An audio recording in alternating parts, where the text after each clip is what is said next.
Hi everyone, welcome back to my channel bio study. Guys, कैसे हैं आप लोग? आई होप आप लोग सब अच्छे हैं। आज की वीडियो बहुत इंपॉर्टेंट होने वाली है क्योंकि आज की वीडियो में हम लोग डिस्कस करने वाले हैं previous year questions of chapter 11 that is biotechnology principles and processes. ये चैप्टर रिसेंटली हम लोगों ने कंप्लीट किया है। इसके एनसीईआरटी क्वेश्चंस को हम लोगों ने देखा था। अगर किसी ने वीडियोस को नहीं देखा है तो आप लोग जाके पहले की वीडियोस को देखें और आप लोग नई नई चीज़ें सीखें जो आपके लिए बहुत इंपॉर्टेंट है, जो एग्ज़ाम पॉइंट ऑफ व्यू से बहुत इंपॉर्टेंट है, राइट। अगर आपको फिर भी कोई क्वायरीज़ हैं, कोई डाउट्स हैं आप लोगों के, तो वो आप लोग कमेंट बॉक्स में लिखें, उसका मैं ज़रूर से रिप्लाई दूंगी। अगर आप लोग चैनल पे नए जुड़े हैं तो चैनल को सब्सक्राइब कर ले। यहाँ पे बहुत इंपॉर्टेंट चीज़ें बताई जाती हैं, जैसे कि क्वेश्चंस क्या पूछे जा सकते हैं, कैसे क्वेश्चंस आप लोगों के बनते हैं। जैसे कि पहले ही स्लाइड में आप लोग देख पा रहे हैं कि यहाँ पे क्या बना हुआ है, जेल इलेक्ट्रोफोरेसिस बना हुआ है। अब 2016 में, 2017 में, 18 में 3 साल तक कंटिन्यूसली ये क्वेश्चन पूछा गया था। क्वेश्चन क्या है मैं आप लोगों को बता दूं। देखिए क्या क्वेश्चन है। यहाँ पे 4 वेल्स बनाई गई हैं, आप लोग देख पा रहे हैं। ये क्या है, ये वेल्स हैं, ठीक है। अब देखिए इसमें आपसे क्वेश्चन क्या पूछा जाएगा। ये क्वेश्चन पूछा जाएगा कि डीएनए का जो साइज होता है, जैसे कि लार्जेस्ट, स्मॉलेस्ट, अब कौन से वेल में कहाँ पे लार्जेस्ट होगा और कहाँ पे स्मॉलेस्ट होगा, ठीक है। तो आप लोग देख पा रहे हैं यहाँ पे डीएनए बैंड्स, ये सारे बैंड्स हैं। आप लोग देखो ये सारे बैंड्स हैं, ठीक है। अगर रो वाइज बात करते हैं तो क्या है, ये वेल नंबर 1 है, ये वेल नंबर 2 है, सेकंड वेल, ये थर्ड वेल है एंड ये फोर्थ वेल है, राइट। अब अगर हम डीएनए के साइज की बात करते हैं तो फर्स्ट वेल में यहाँ पे ये साइज क्या है, ये लार्जेस्ट है, ठीक है। सबसे बड़ा साइज का जो डीएनए बैंड होगा वो सबसे आगे होगा, उसके बाद में छोटा छोटा छोटा एंड देन बिल्कुल स्मॉल साइज, राइट। तो ऐसे करके यहाँ पे फिर इससे छोटा साइज हो जाएगा, यहाँ फिर इससे छोटा साइज हो जाएगा, यहाँ इससे छोटा एंड यहाँ पे फिर बिल्कुल छोटे साइज के, ठीक है। तो क्वेश्चन आप लोगों से क्या पूछा जाएगा, सबको क्लियर हुआ कि यहाँ पे जो डीएनए का साइज है वो कहाँ बड़ा होगा और कहाँ पे स्मॉल होगा, राइट। चलिए आप लोगों को अच्छे से समझ में आया तो क्वेश्चन नंबर 1 से स्टार्ट करते हैं हम लोग कि suggest a technique to our researchers who need to separate fragments of DNA. भाई ऐसी टेक्निक क्या रिसर्चर्स ने सजेस्ट की है कि उससे आप जो फ्रेगमेंट्स होते हैं डीएनए के उनको सेपरेट कर सकते हैं। तो देखो सेपरेट करने के लिए वो भी डीएनए फ्रेगमेंट्स को यूज़ किया जाता है जेल इलेक्ट्रोफोरेसिस। यहाँ पे एक जेल यूज़ किया जाता है जिसका नाम है अगारोस जेल।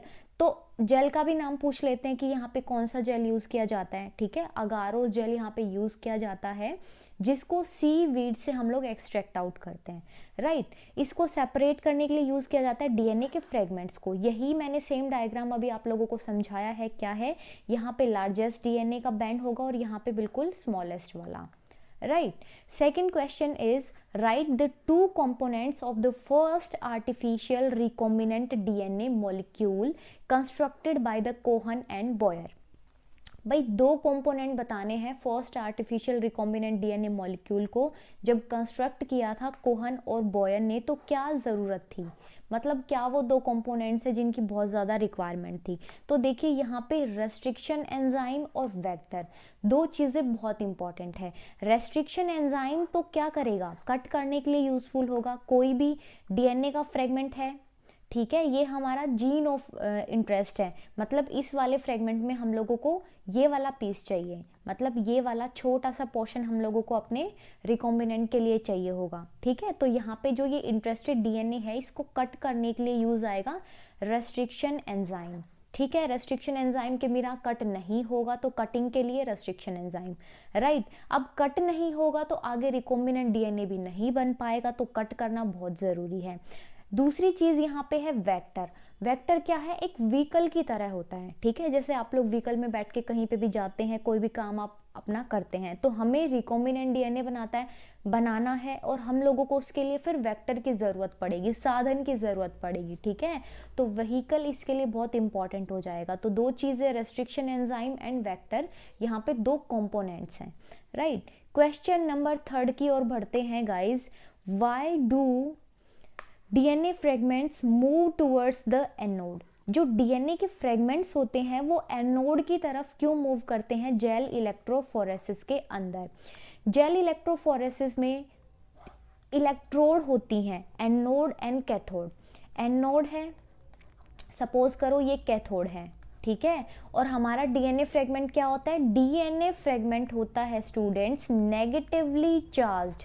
नेगेटिवली चार्ज होता है डीएनए, तो ये एनोड की तरफ में मूव करता है। ये एनोड है एंड ये कैथोड है, राइट। अब ये नेगेटिव है तो आप लोग समझ पा रहे हैं कि ये नेगेटिव है तो ये पॉजिटिव की तरफ मूव करेगा, ठीक है, क्योंकि negative positive attracts each other. Negative है पॉजिटिव की तरफ में मूव करेगा, दैट्स वाई जो डीएनए फ्रेगमेंट है जेल इलेक्ट्रोफोरेसिस में वो एनोड की तरफ मूव करते हैं, राइट।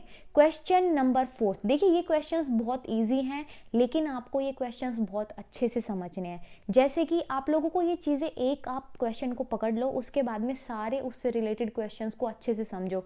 जैसे जेल इलेक्ट्रोफोरेसिस है, आप लोगों से इसकी टेक्निक पूछ सकते हैं, इसका मैकेनिज्म पूछ सकते हैं, ठीक है।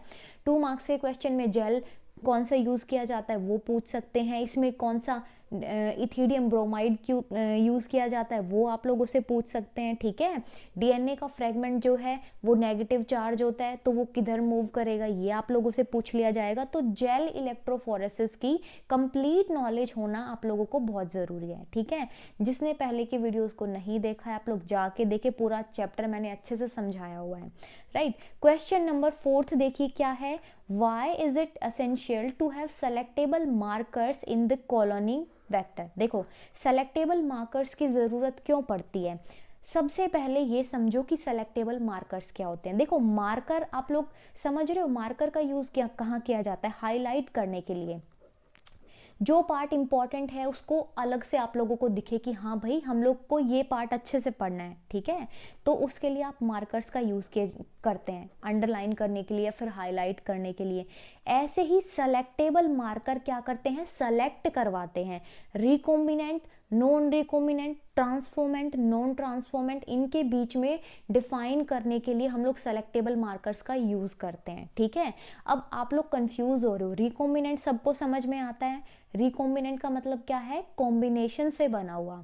ट्रांसफॉर्मेंट एक नया वर्ड मैंने यहाँ पे यूज़ किया है। देखो ट्रांसफॉर्मेंट्स का मतलब क्या होता है? जो ट्रांसफॉर्म हो जाते हैं, जिनके अंदर फॉरेन डीएनए आ जाता है, ठीक है। The cells those who take up the foreign DNA, मतलब जो ट्रांसफॉर्म हो गए हैं, नया जेनेटिक मटेरियल उनका बन गया है, बाहर से फॉरेन डीएनए उनकी बॉडी में आ गया है और वो ट्रांसफॉर्म हो गए हैं। सबको समझ में आया? तो selectable markers help in the identification and elimination of the non transformant and permitting the growth of the transformant. भाई ट्रांसफॉर्मेंट जितने भी ट्रांसफॉर्म हो चुके हैं, जिनके अंदर नया जेनेटिक मटेरियल आ गया है, उनकी ग्रोथ को तो अलाउ करेंगे कि यस आपकी ग्रोथ हो सकती है, लेकिन ये नॉन ट्रांसफॉर्मेंट की ग्रोथ को नहीं करने देते हैं परमिट, ठीक है। उनकी ग्रोथ को स्टॉप कर देते हैं और जो ट्रांसफॉर्मेंट से उनकी ग्रोथ होती रहती है, right. That's why they are considered essential in cloning vector. ये क्लोनिंग वेक्टर में इसीलिए एसेंशियल होते हैं।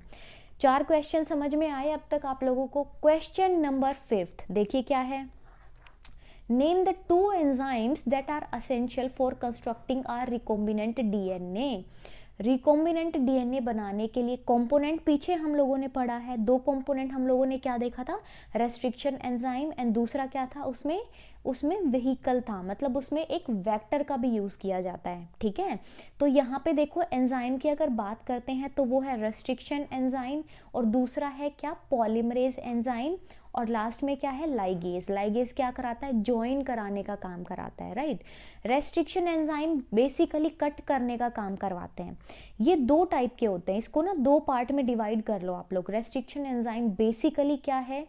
एक्सोन्यूक्लियेज and the restriction endonuclease, right. Exonuclease क्या करेगा? बाहर के जो न्यूक्लियोटाइड है, सपोज करें ये वाले जो न्यूक्लियोटाइड हैं बाहर वाले, इनको रिमूव करा देगा, ये है एक्सोन्यूक्लियस। एंडोन्यूक्लियस क्या करेगा? एंडोन्यूक्लियस जो मिडल वाला पार्ट है, मिडल वाले न्यूक्लियोटाइड्स हैं उनको रिमूव करा देगा, ये एंडोन्यूक्लियस, ठीक है। अच्छा, रेस्ट्रिक्शन एंडोन्यूक्लियस बहुत इंपॉर्टेंट है। रेस्ट्रिक्शन एंडोन्यूक्लियस क्या करता है, पैलिंड्रोमिक सीक्वेंसेस को रीड करता है, उसके बाद में वो एक स्पेसिफिक कट लगाता है, ठीक है। एनसीईआरटी के क्वेश्चंस आप लोग जाके समझे, हर क्वेश्चन को अच्छे से समझाया है, उसमें रेस्ट्रिक्शन एंजाइम का भी एक क्वेश्चन है, आप लोग उसको थोड़ा सा समझें। तो समझ में आया, रेस्ट्रिक्शन एंजाइम में एक्सोन्यूक्लियस, एंडोन्यूक्लियस। रेस्ट्रिक्शन एंडोन्यूक्लियस क्या करेगा, पैलिंड्रोमिक सीक्वेंसेस को रीड करेगा, उसके बाद में एक स्पेसिफिक कट वो लगाएगा। तो ऐसे करके इसकी कटिंग के काम आते हैं, इनको मॉलिक्यूलर सीजर भी बोला जाता है, राइट। पॉलीमरेज एंजाइम क्या कराएगा, न्यूक्लियोटाइड्स को ऐड करा देगा, क्योंकि हम लोगों को नया स्ट्रैंड की भी फॉर्मेशन करनी है, ठीक है। तो यहाँ पे न्यूक्लियोटाइड ऐड करवाने के लिए हम लोगों को चाहिए होगा पॉलीमरेज एंजाइम, जो कि न्यूक्लियोटाइड्स को ऐड करवा दे, राइट। लाइगेज एंजाइम क्या करेगा, बीच में से कट लगाया था आप लोगों ने, यहाँ से ये वाला पोर्शन हम लोगों को चाहिए रिकॉम्बिनेंट बनाने के लिए, ठीक है। यहाँ से हम लोगों ने वेक्टर निकाला है, अब इनको ज्वाइन करना है दोनों को, तो हम लोगों को ज्वाइनिंग के लिए क्या चाहिए होगा, ज्वाइनिंग के लिए लाइगेज चाहिए होगा, लाइगेज जो कि ज्वाइन कराता है, एक टाइप का एंजाइम है, राइट। क्वेश्चन नंबर 6 की ओर बढ़ते हैं। Right the two components of the first artificial recombinant DNA molecule constructed by Cohen and Boyer. ये क्वेश्चन हम लोग अभी कर चुके हैं पीछे, वापस से ये क्वेश्चन लिख दिया, गलती से मिस्टेक हो गई है, कोई बात नहीं। क्वेश्चन नंबर 7 कर लेते हैं हम लोग। Write the role of ORI, origin of replication, and the restriction site in a cloning vector PBR322। ठीक है, पीछे वाला क्वेश्चन हम लोगों ने अभी किया था, ठीक है, ये आप लोगों ने देखा ना अभी कि ये क्वेश्चन हम लोग डिस्कस कर चुके हैं। तो क्वेश्चन नंबर 6 रिपीट हुआ है, राइट, रिपीट हुआ है, समझ में सबको आया है। अच्छा, एक बार एक फिर से नई चीज समझ लेते हैं कि दो कंपोनेंट जो कि इम्पॉर्टेंट है first artificial recombinant DNA molecule के लिए, जो कि कोहन और बॉयर ने इनको कंस्ट्रक्ट किया था। पहले पढ़ा था restriction enzyme and the plasmid, जिसको एक वेक्टर बोला गया है। यहाँ पे और नई चीजें ऐड कर दी गई हैं।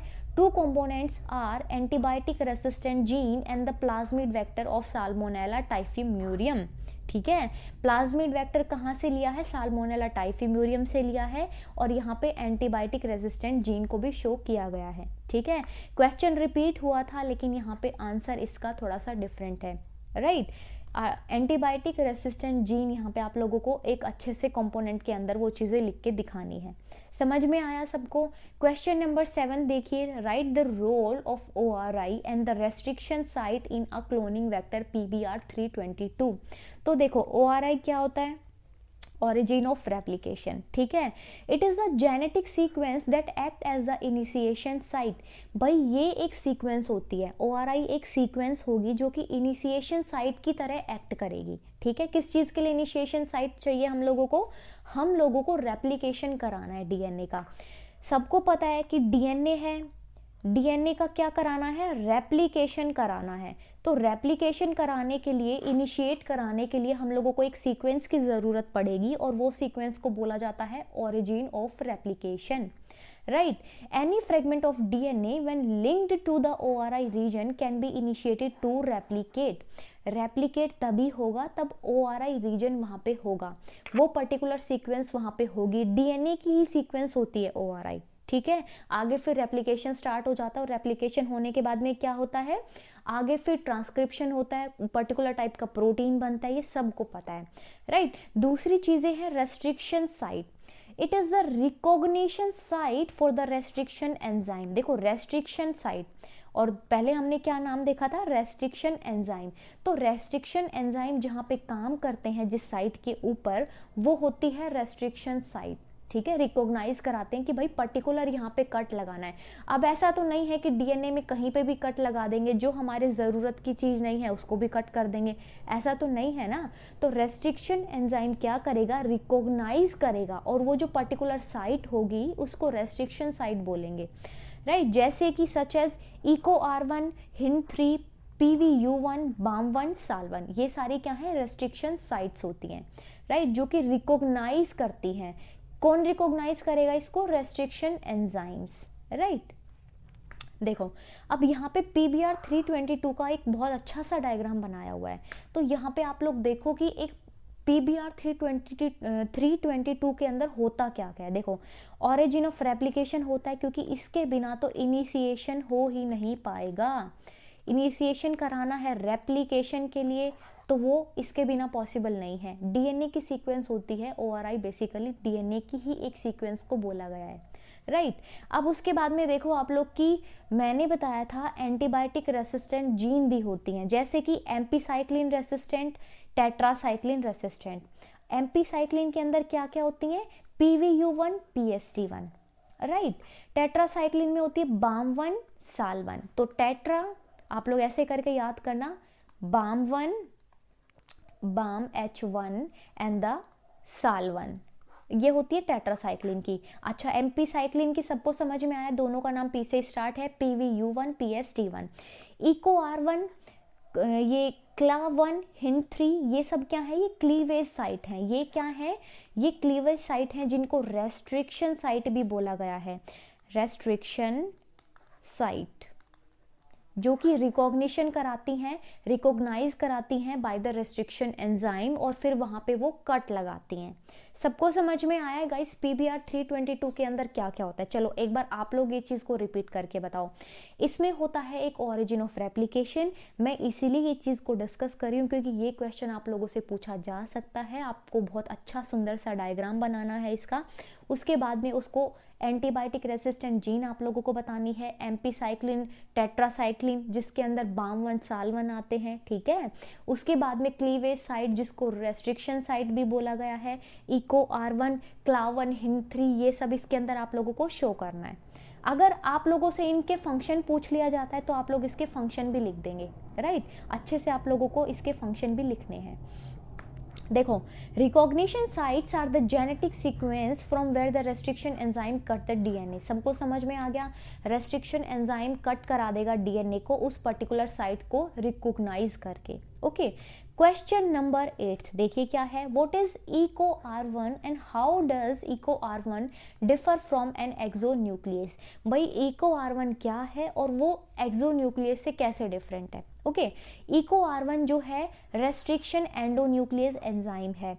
रेस्ट्रिक्शन एंडोन्यूक्लियस क्या कराता है, पैलिंड्रोमिक सीक्वेंस को ये रीड करेगा, पैलिंड्रोम्स को रीड करेगा, उसके बाद में पर्टिकुलर सीक्वेंस जो होगी उस पर कट लगा देगा, ठीक है। तो रेस्ट्रिक्शन एंडोन्यूक्लियस के टाइम पे आप लोगों को ध्यान रखना है पैलिंड्रोमिक सीक्वेंस। पैलिंड्रोमिक सीक्वेंस क्या होती है, जो फॉरहेड, जो आगे से और पीछे से, मतलब बैकवर्ड और फॉरवर्ड डायरेक्शन दोनों में सेम रीड की जाए, जैसे कि नितिन एंड दूसरा है मैडम। तो फॉरवर्ड डायरेक्शन में या बैकवर्ड डायरेक्शन में, दोनों में ये सेम रीड किया जा रहा है। इसको पैलिंड्रोमिक साइट्स बोलते हैं, पैलिंड्रोमिक सीक्वेंस बोलते हैं, ठीक है। तो EcoR1 का समझ में आया। अब एक्सोन्यूक्लियस क्या करा देगा, रिमूव करा देगा न्यूक्लियोटाइड्स को from the ends of DNA, जैसे कि ATGC, TACG। इसके अपोजिट में क्या हो जाएगा, TACG, राइट। जो ये पर्टिकुलर एंड्स को रिमूव करा दे, जो बाहर वाले एंड्स को रिमूव करा दे, न्यूक्लियोटाइड्स को रिमूव करा दे, ये कहलाएंगे एक्सोन्यूक्लियस, राइट। EcoR1 क्या कराता है, makes cut at specific position in the DNA, जैसे कि पैलिंड्रोमिक सीक्वेंस का मैंने आप लोगों को बताया है, ठीक है। तो दोनों में कंफ्यूज नहीं होना है। EcoR1 जो है रेस्ट्रिक्शन एंडोन्यूक्लियस होता है, जो कि पैलिंड्रोमिक सीक्वेंसेस को पहले रीड करेगा, उसके बाद में स्पेसिफिक कट लगाएगा। लेकिन एक्सोन्यूक्लियस, एक्सो का मतलब क्या होता है, जो बाहर की तरफ से, न्यूक्लियस का मतलब क्या होता है, जो कट लगा दे डीएनए में। तो जो बाहर के न्यूक्लियोटाइड्स को रिमूव कराता है वो एक्सोन्यूक्लियस होता है, ओके। कंफ्यूज होने जैसा कुछ है ही नहीं। Question number 9, name the selectable markers in the cloning vector. पीछे समझा था सेलेक्टेबल मार्कर्स क्या कराते हैं, ट्रांसफॉर्मेंट्स, रिकॉम्बिनेंट्स, नॉन रिकॉम्बिनेंट्स, इनको ये डिफाइन कराने के लिए, मतलब इनके आपस में ये डिफरेंस बताने के लिए यूज़ किया जाता है कि कौन से रिकॉम्बिनेंट है, कौन से नॉन रिकॉम्बिनेंट है, कौन से ट्रांसफॉर्मेंट्स हैं, कौन से नॉन ट्रांसफॉर्मेंट्स हैं। इस चीज़ के लिए सेलेक्टेबल मार्कर्स का यूज़ किया जाता है, राइट। क्लोनिंग वेक्टर में PBR 322 में जो यूज़ किया जाता है उसका नाम बताना है और mention the role they play. First चीज़ ये हो गई। सेकंड है why is the coding sequence of an enzyme beta galactosidase a preferred selectable marker in comparison to the one named above. देखो भाई, कोडिंग सीक्वेंस जो कि एक एंजाइम बीटा गैलेक्टोसाइडेज के लिए यूज किया जाता है सेलेक्टेबल मार्कर की तरह, और ऊपर भी एक नाम दिया गया है क्लोनिंग वेक्टर PBR 322 में जो सेलेक्टेबल मार्कर का यूज किया गया है, उसमें कंपैरिजन करके बताना है आप लोगों को, ठीक है, कि क्या क्या इनके रोल्स होते हैं। देखो, एम्पीसाइक्लिन रेसिस्टेंट जीन और टेट्रासाइक्लिन रेसिस्टेंट जीन, ये दो क्या है, सेलेक्टेबल मार्कर्स हैं PBR 322 के अंदर। एक सुंदर सा डायग्राम था पीछे, हम लोगों ने देखा था, यहाँ पे टेट्रासाइक्लिन था तो यहाँ पे एम्पीसाइक्लिन था, राइट, एम्पीसाइक्लिन था। तो ये दो क्या है, सेलेक्टेबल मार्कर्स हैं। पहली चीज क्लियर हुई। उसके बाद में देखो, सेलेक्टेबल मार्कर्स का जो रोल होता है वो ये है कि ये enables us to select the transformants and from the known transformants. भाई जितने भी ट्रांसफॉर्मेंट्स हैं जिनके अंदर नया जेनेटिक मटेरियल आ गया है, जिनके अंदर फॉरेन DNA आ चुका है, ठीक है, वो कहलाएंगे ट्रांसफॉर्मेंट। अब ट्रांसफॉर्मेंट और नॉन ट्रांसफॉर्मेंट को आप लोग कैसे सेलेक्ट करेंगे, सेलेक्टेबल मार्कर्स की हेल्प से, राइट। सेकेंड पार्ट इसका देखो, the use of beta galactosidase gene as a selectable marker use to distinguish between transformed and the non transformed cells. जो बीटा गैलेक्टोसाइडेज की जीन को यूज किया गया था उसको भी सेलेक्ट करने के लिए ट्रांसफॉर्मेंट और नॉन ट्रांसफॉर्मेंट्स के बीच में सिलेक्शन के लिए इसको यूज किया गया था, right. When the bacteria are grown on a chromogenic substance, chromogenic substance क्या होते हैं, जो कलर दें, ठीक है, जो कलर प्रोड्यूस करे। क्रोमोजेनिक मतलब कलर से रिलेटेड है ये वर्ड, राइट। नॉन रिकॉम्बिनेंट्स और रिकॉम्बिनेंट्स को ये क्या करने के लिए, सेलेक्ट करने के लिए यूज किया गया था। अब non recombinants will produce blue colour colonies while the recombinant will produce colourless colonies. भाई देखो, जो रिकॉम्बिनेंट होंगे वो तो उनकी कोई कॉलोनीज का कलर नहीं होगा, ठीक है। जैसे आप लोग सपोज करें ये दो प्लेट्स हैं, अब यहाँ पे ये वाले क्या हैं, ये रिकॉम्बिनेंट वाले हैं, रिकॉम्बिनेंट वाले हैं, और ये वाले क्या हैं, ये नॉन रिकॉम्बिनेंट वाले हैं, नॉन, राइट। अब नॉन रिकॉम्बिनेंट क्या करेंगे, ब्लू कलर को प्रोड्यूस करेंगे। सबको समझ में आया, इसीलिए इसको सेलेक्ट करने के लिए यूज किया जाता है, राइट। क्वेश्चन नंबर 10 देखिए क्या है, in PBR 322 foreign DNA has to be introduced in the tetracycline resistant gene। PBR 322 के अंदर अगर हम लोगों को फॉरेन DNA को इंट्रोड्यूस कराना है टेट्रासाइक्लिन रेसिस्टेंट रीजन के अंदर, from the restriction enzyme given below which should be used and why. भाई देखो, अगर फॉरेन DNA है उसको हम लोगों को PBR 322 के अंदर हम लोगों को वो इंट्रोड्यूस कराना है। रीजन क्या बताया है, टेट्रासाइक्लिन रेसिस्टेंट रीजन बताया है, राइट। तो तीन चीजें दी गई हैं, PVU1, EcoR1 और BAM1। टेट्रासाइक्लिन का आप लोग याद करो, दो क्या बताए थे मैंने इसके अंदर, BAM1 और SAL1, ठीक है। तो देखो ऑप्शन में BAM1 है, यहाँ पे BAMH1। BAMH1 should be used as the restriction site for the enzyme is present in the tetracycline region. Clear हुआ, BAMH1 जो है टेट्रासाइक्लिन रीजन में प्रेजेंट होता है, तो यही यूज किया जाना चाहिए रेस्ट्रिक्शन साइट की तरह, राइट। सेकंड है PVU1 नहीं यूज होना चाहिए क्योंकि ये एंजाइम प्रेजेंट होता है किसके अंदर, एम्पीसाइक्लिन रेसिस्टेंट रीजन के अंदर। बहुत इंपॉर्टेंट क्वेश्चन है गाइज, ये बहुत इंपॉर्टेंट है, थोड़ा सा कंफ्यूजिंग है मैं मानती हूँ, लेकिन आप लोगों को दो चीज़ें याद रखनी है आपको। एक तो ये टेट्रासाइक्लिन रेसिस्टेंट रीजन जो ये वर्ड है ये याद रखना है, दूसरा ये याद रखना है कि एम्पीसाइक्लिन रेसिस्टेंट रीजन, ये दो चीज़ें हैं, ठीक है। यहाँ पे PVU1, PST1 और यहाँ पे क्या है, BAMH1, और यहाँ पे दूसरा क्या है, SAL1, ठीक है। ये दो चीज़ें आप लोगों को यहाँ पे याद रखनी है। तो PVU1 यहाँ पे यूज़ नहीं होगा क्योंकि वो एम्पीसाइक्लिन रीजन के अंदर होता है, राइट। अब देखो थर्ड चीज़ क्या है, यहाँ पे EcoR1 क्यों यूज़ नहीं होगा, क्योंकि ये क्या किया जाता है, not be used as the restriction site for the enzyme is not present in the selectable marker tetracycline resistant gene. Tetracycline resistant gene के अंदर EcoR1 नहीं होता है, EcoR1 तो रेस्ट्रिक्शन साइट में प्रेजेंट होता है, जो क्लीवेज साइट होती है उसके अंदर प्रेजेंट होता है EcoR1, right. Question number 11th. Name and explain the technique that helps in the separation of the DNA fragment for DNA recombinant technology experiments. How can these separated DNA fragments be visualized? भाई आप लोगों को ये technique बतानी है, important question है, थोड़ा सा आप लोग ध्यान में रखें इस बात को। टेक्निक को एक्सप्लेन करना है जिससे सेपरेट होते हैं डीएनए के फ्रेगमेंट्स। थोड़ा सा सबको आइडिया लग चुका है कि जेल इलेक्ट्रोफोरेसिस का इसमें यूज़ किया जाता है। अब लास्ट की चीज़ इसमें ये पूछी है कि कैसे सेपरेटेड डीएनए फ्रेगमेंट्स को विजुअलाइज किया जाता है, राइट? तो देखो, electrophoresis is a technique of separation of the charged molecule under the influence of electrical field. बहुत अजीब सी लाइन लिखी हुई है, आप लोग कंफ्यूज हो रहे हैं। तो देखो, अगर मैं टेक्निकल वर्ड्स की बात करती हूँ तो आप लोगों को डेफिनेशन के अंदर यही चीज़ लिखनी है। इसमें लिखा क्या है, हर वर्ड को अच्छे से समझो। देखो, ये एक ऐसी टेक्निक है जिसको सेपरेशन में यूज़ किया जाता है of the charged molecule. Charge molecule का मतलब क्या है, यहाँ पे डीएनए के फ्रेगमेंट। और कैसा चार्ज होता है इनके ऊपर? इनके ऊपर होगा नेगेटिव चार्ज, ठीक है? ये डीएनए के फ्रेगमेंट को सेपरेट आउट करेगा। सबको समझ में आया ये वाली line? Under the influence of electric field, electric field के इन्फ्लुएंस में ये क्या करेंगे, माइग्रेट करना शुरू कर देंगे in the direction of electrode bearing the opposite charge. Anode है, एनोड है, अपना डीएनए कैसा है, नेगेटिव चार्ज है, नेगेटिव चार्ज, तो ये यहाँ पे मूव करना शुरू कर देगा, right? Through a matrix, the most commonly used matrix is agarose. agarose क्या है? जेल है, ठीक है? agarose एक टाइप का जेल है which is a polysaccharide extracted from the seaweed. seaweed से हम लोग इसको एक्सट्रैक्ट आउट करते हैं, जो कि एक पॉलीसेकेराइड है। इसमें ये यूज़ किया जाता है, राइट? डीएनए फ्रेगमेंट जो सेपरेट हो चुके हैं किसके बेसिस पे? साइज के बेसिस पे।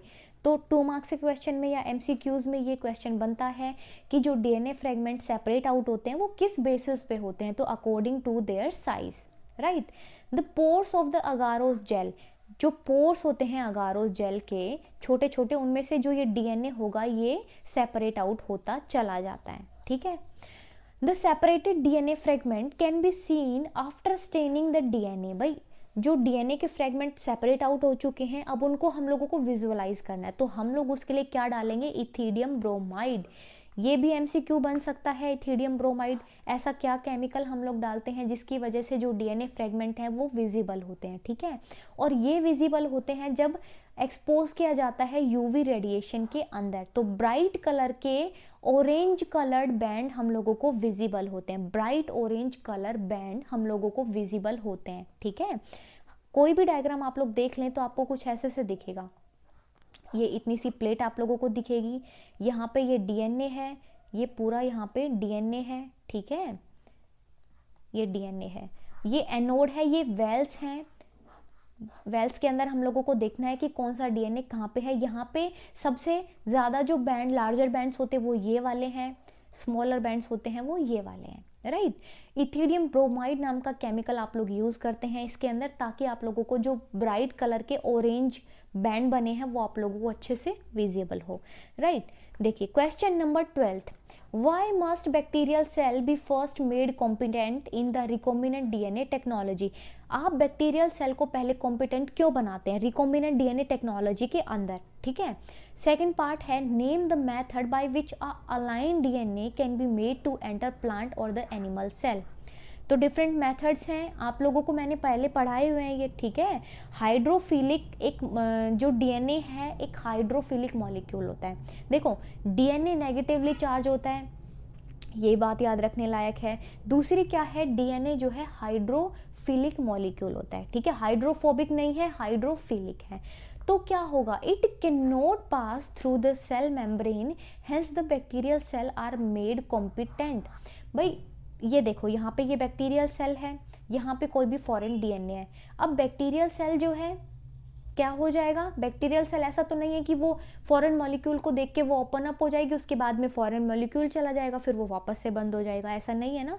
तो पहले उसको कॉम्पिटेंट बनाया जाता है, क्योंकि डीएनए क्या है, हाइड्रोफिलिक मॉलिक्यूल होता है, पास नहीं होता सेल मेम्ब्रेन्स के थ्रू। ये इसको पास कराने के लिए पहले इसको कॉम्पिटेंट बनाना पड़ता है, ठीक है। आप लोग नीट का एग्जाम देते हैं तो उससे पहले आप लोगों को प्रिपरेशन करनी पड़ती है, उतना कॉम्पिटेंट आप लोगों को बनना पड़ता है, ठीक है। बोर्ड के एग्जाम के लिए देख लें या फिर कोई भी कॉम्पिटिटिव एग्जाम के लिए आप लोग देख लें, तो कॉम्पिटेंट बनना पड़ता है आप लोगों को पहले। वैसा ही सेम केस यहाँ पे है। फर्स्ट चीज आप लोगों को क्लियर हो गई है। सेकंड है यहाँ पे कौन सा मेथड है, तो देखो पहले कॉम्पिटेंट बनाएंगे by treating with a specific concentration of the divalent cation such as calcium plus plus. Calcium के डाइवेलेंट कैटायंस को यूज किया जाता है, उसकी वजह से क्या होता है, पोर्स क्रिएट हो जाते हैं। अब इन पोर्स के थ्रू जेनेटिक मटेरियल जो फॉरेन डीएनए है वो पास हो जाता है, right. Efficiency of entry of DNA through the pores of the cell wall, जो सेल वॉल के थ्रू पोर्स बन जाते हैं, उसके बाद में जो डीएनए होता है वो एंटर कर जाता है एफिशिएंटली। तो देखो इसमें पहला है प्लांट सेल के केस में यूज किया जाता है जीन गन मेथड, बायोलिस्टिक जिसका नाम है, बायोलिस्टिक जिसको जीन गन मेथड के नाम से भी जाना जाता है, इंपॉर्टेंट है। सेकंड में है एनिमल सेल के केस में माइक्रो इंजेक्शन को यूज किया जाता है, ठीक है। इंजेक्शन होते हैं उनके थ्रू डीएनए की एंट्री करवाई जाती है, राइट। अब क्या है, आप लोगों को ये चीज़ को एक बार पढ़ना है, एनसीईआरटी वाली जो वीडियो मैंने बताई है उसको भी एक बार अच्छे से पढ़ना है, उसमें ये चीज़ को एक्सप्लेन किया गया है। लास्ट क्वेश्चन क्या है, देखो बहुत इंपॉर्टेंट क्वेश्चन है ये भी, question number 13। PCR requires very high temperature conditions where most of the enzyme get denatured. भाई देखो पीसीआर पॉलीमरेज चेन रिएक्शन एक टेक्निक होती है, इसके अंदर एम्पलीफाई किया जाता है डीएनए। मतलब क्या है, अगर सैंपल में आपको बहुत छोटा सा अमाउंट मिला है डीएनए का, तो उस अमाउंट को एम्पलीफाई किया जाता है, मतलब उसकी अमाउंट को बढ़ाया जाता है, ठीक है। बहुत सारे बैंड्स की सिंथेसिस होती है। अब बहुत ज़्यादा टेम्परेचर इसके लिए चाहिए होता है, लेकिन बहुत सारे एंजाइम तो डीनेचर हो जाते हैं अगर ज़्यादा टेम्परेचर का यूज़ किया गया है, ठीक है। अब इस प्रॉब्लम को ठीक करने के लिए, इस प्रॉब्लम को रिजॉल्व करने के लिए पीसीआर में क्या कुछ यूज़ किया गया, बहुत इंपॉर्टेंट है। इसके अंदर जो एक एंजाइम का यूज़ किया गया है बहुत इंपॉर्टेंट है, वो एमसीक्यू में भी आप लोगों से पूछा जा सकता है। The thermostable DNA polymerase is used in which isolated from a bacteria called the Thermus aquaticus. बहुत इंपॉर्टेंट है ये, एक बैक्टीरिया है जिसका नाम है थर्मस एक्वेटिकस। इससे क्या, टैक पॉलीमरेज एंजाइम हम लोग इससे एक्सट्रैक्ट आउट करते हैं, ठीक है। तो थर्मस एक्वेटिकस याद रखेंगे आप लोग। दूसरा क्या है, टैक पॉलीमरेज, टैक पॉल, ये आप लोगों को ध्यान में रखना है। ये क्या करेगा, हाई टेम्परेचर को विड्रॉ कर लेगा, मतलब ज़्यादा टेम्परेचर होगा तो भी ये डिग्रेड नहीं होगा और अपना काम वैसे ही चलता रहेगा, इसका जितनी एफिशिएंटली ये करता है, ठीक है। तो टेम्परेचर से इसको कोई फर्क नहीं पड़ता है, राइट, इंपॉर्टेंट है ये। It remains active during the high temperature this enzyme Taq polymerase. देखो उससे पहले थोड़ा सा ये समझो, carries out amplification of the DNA at high temperature. जो टैक पॉलीमरेज है वो एम्पलीफिकेशन करवाता है हाई टेम्परेचर के ऊपर, राइट। देखो क्या है, सबसे पहले डबल स्ट्रैंडेड डीएनए था, कोई भी डबल स्ट्रैंडेड डीएनए था, जो रीजन आप लोगों को एम्पलीफाई कराना है, सपोज करो ये आपको छोटा सा कोई सैंपल मिला है डीएनए का, ठीक है, ये रीजन आपको एम्पलीफाई कराना है, तो सबसे पहले जो डबल स्ट्रैंड है उनको डीनेचर करना पड़ेगा। डीनेचर का मतलब क्या है, यहाँ पे टेम्परेचर बहुत ज़्यादा दिया गया है, 94 to 96 डिग्री सेल्सियस का टेम्परेचर दिया जाता है, जिसकी वजह से ये बैंड क्या है, सेपरेट हो जाते हैं। ये सिंगल बैंड, ये सिंगल बैंड, दोनों ये सेपरेट आउट हो गए, डीनेचुरेशन बोलेंगे इसको, ठीक है। अब यहाँ पे इसको एनील कराना है। एनील कराने का मतलब क्या है, प्राइमर्स का ला के यहाँ पे एडिशन करा देना है। प्राइमर्स क्या है, प्राइमर्स उसको इनिशिएट करा देंगे, फिर आगे के जो न्यूक्लियोटाइड्स इसमें ऐड होंगे, ये सारा काम कौन कराता है, प्राइमर्स कराते हैं, ठीक है। तो प्राइमर्स यहाँ पे आके ऐड हो गए हैं। उसके बाद में टैक पॉलीमरेज, जो कि बहुत इंपॉर्टेंट है, डीएनए पॉलीमरेज और डीऑक्सी न्यूक्लियोटाइड आके यहाँ पे पूरा क्या करेंगे, एम्पलीफिकेशन करा देंगे, जिसको क्या बोलेंगे, एक्सटेंशन बोलेंगे, ठीक है। अब एक्सटेंशन होने के बाद में क्या है, 30 साइकिल्स के बाद में हमें बिलियन टाइम्स उसको एम्प्लीफिकेशन हम लोगों को देखने को मिलता है, एम्प्लीफाइड डीएनए, मतलब इतनी सारी कॉपीज आप लोग बना सकते हैं। तो 3 चीजें याद रखनी है आप लोगों को, फर्स्ट है डीनेचुरेशन, सेकंड है एनीलिंग, थर्ड है एक्सटेंशन, राइट। पहले डबल स्ट्रैंडेड डीएनए था, उसके बाद में डीनेचुरेशन किया तो वो उसको ब्रेक हो गया है, वो सेपरेट आउट हो गया, सिंगल स्ट्रैंड उसके बन गए हैं, ठीक है। अब दोनों बैंड सेपरेट हो गए हैं तो प्राइमर्स आएंगे, प्राइमर्स आके यहाँ पे इनिशिएट करा देंगे एनीलिंग का काम। एनील का मतलब होता है ज्वाइन कराना, तो प्राइमर्स आके यहाँ पे ज्वाइन होंगे। उसके बाद में होगा एक्सटेंशन, उसमें न्यूक्लियोटाइड्स ऐड होंगी, टैग पॉलीमरेज एम्पलीफाई करा देगा, तो ऐसे करके हमें बहुत सारी कॉपीज इसकी मिल जाती हैं। तो इसको बोलते हैं एम्पलीफिकेशन।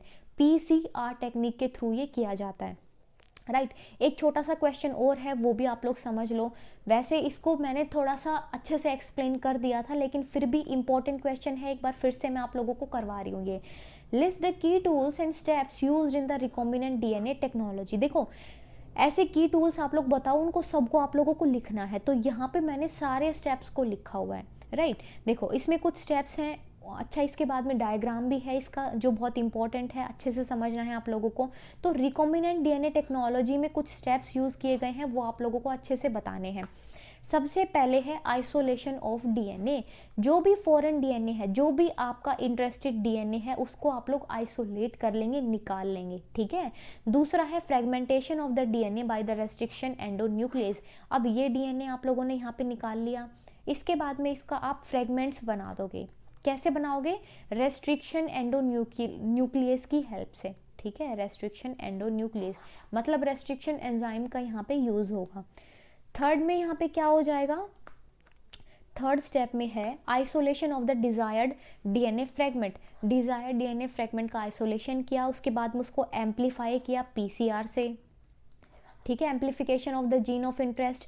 उसके बाद में उनको लाइगेशन करा दिया डीएनए फ्रेगमेंट को into a vector using DNA ligase. यहाँ से डीएनए था, जीन ऑफ इंटरेस्ट आप लोगों का था, यहाँ से निकाला, यहाँ से वेक्टर आप लोगों ने निकाला, यहाँ से आप लोगों ने क्या किया, दोनों के लिए रेस्ट्रिक्शन एंजाइम की हेल्प की आप लोगों को ज़रूरत थी, रेस्ट्रिक्शन एंजाइम्स कट करने के लिए, राइट। अब इनको क्या कर दिया आपने, ज्वाइन करा दिया। ये आपका वेक्टर है और ये आपका क्या है, फॉरेन डीएनए है। फॉरेन डीएनए ज्वाइन कराने के लिए क्या किया, लाइगेज की हेल्प ली, लाइगेज ज्वाइन करा देगा, राइट। उसके बाद में क्या है, ट्रांसफर ऑफ, ये आप लोगों का फिर रिकॉम्बिनेंट बन के तैयार हो गया, आरडीएनए। इसको क्या करेंगे आप, इसको किसके अंदर ट्रांसफर कर देंगे, इसको आप एक वेक्टर के अंदर ट्रांसफर कर देंगे, मतलब आगे भी इसकी मल्टीपल कॉपीज बनानी है, उसके लिए आप लोगों को ये ट्रांसफर करना पड़ेगा। तो ये होता है रिकॉम्बिनेंट डीएनए टेक्नोलॉजी का। अच्छा उसके बाद में अब रिकॉम्बिनेंट डीएनए बन गया है तो वो लार्ज स्केल पे प्रोडक्शन करनी पड़ेगी। तो लार्ज स्केल का प्रोडक्शन आप लोगों को दिखाना है। बायो रिएक्टर्स की हेल्प मिलती है इसमें, बायो रिएक्टर्स, ठीक है। एक टाइप का रिवीजन करवा रही हूँ बेसिकली मैं इस वीडियो में आप लोगों का। उसके बाद में है extraction of the desired product. यहाँ से प्रोडक्ट बन गया है, अब जो हम लोगों को चाहिए डिजायर्ड प्रोडक्ट है, पॉलिशिंग फिनिशिंग के बाद में वो डिजायर्ड प्रोडक्ट हम लोगों को एक्सट्रैक्ट आउट करना है। उसके बाद में कुछ डाउन स्ट्रीमिंग प्रोसेस चलते हैं, इंपॉर्टेंट है ये वर्ड, डाउन स्ट्रीम प्रोसेसिंग।